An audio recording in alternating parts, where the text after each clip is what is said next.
This story is one in a series about the confluence of capitalism, conservation, and cultural identity in the Mississippi River Basin. It is part of Waterline and is sponsored by the Walton Family Foundation. Every summer, a pond at rusted plowshare farm used to fill with algae blooms. Orderly rows of corn and soybeans stretched out across the central Missouri landscape, but native grasses and wildflowers were few and far between. Josh Payne, who worked on the farm with his grandfather until he took over the running of it in 2020, says there hadn't been a quail sighting in 40 years. But that was before the chestnut trees. In 2007, Payne planted 20 acres of chestnut saplings, growing commodity crops in wide rows between the trees. A few years later, the farm stopped growing corn and soy entirely, instead switching to raising sheep around what has become 200 acres of chestnut trees today. The pond now stays clear. There's just a lot more diverse life here, says Payne. A lot of the things that don't really have a place in the corn and soy scenario are coming back.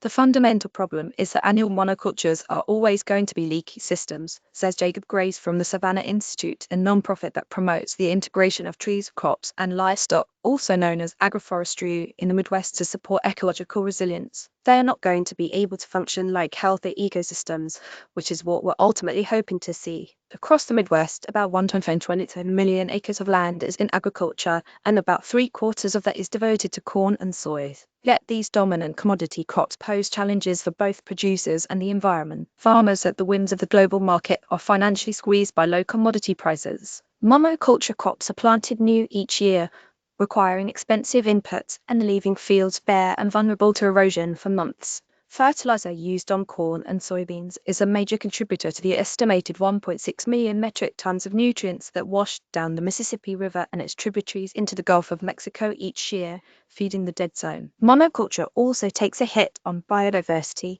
contributing to the decline of pollinating insects. Weighed down by negative news. Our Smart Bright weekly newsletter is the uplift you've been looking for.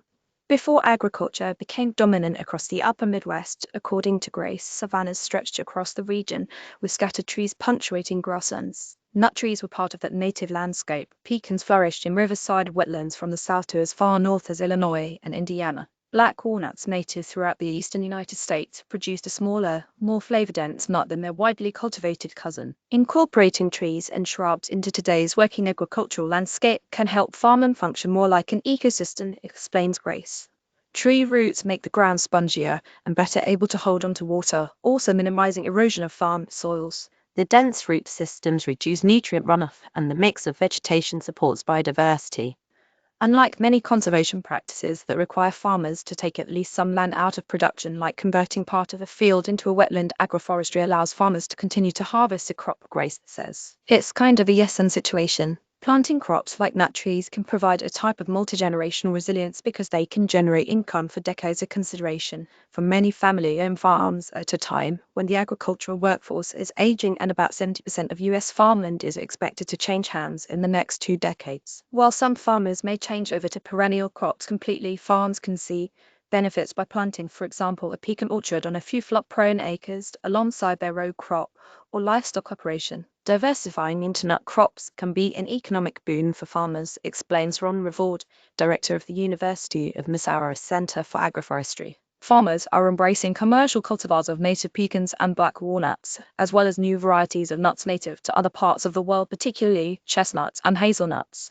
In contrast to commodity crops, which require farming large areas to make a good profit, mature nut trees can flourish on relatively small plots of land. An acre of chestnuts can net 10,000 or more, according to rewards. Those revenues can provide a really nice lifestyle option for small farmers where options are pretty limited. Dan Shepard has been growing pecan trees since his father first planted an orchard in Clifton Hill in central Missouri around 1960. After Shepard took over the farm in the late 1960s, he expanded the pecan orchard to about 300 acres, planting each with a nut in the ground marked by a white flag.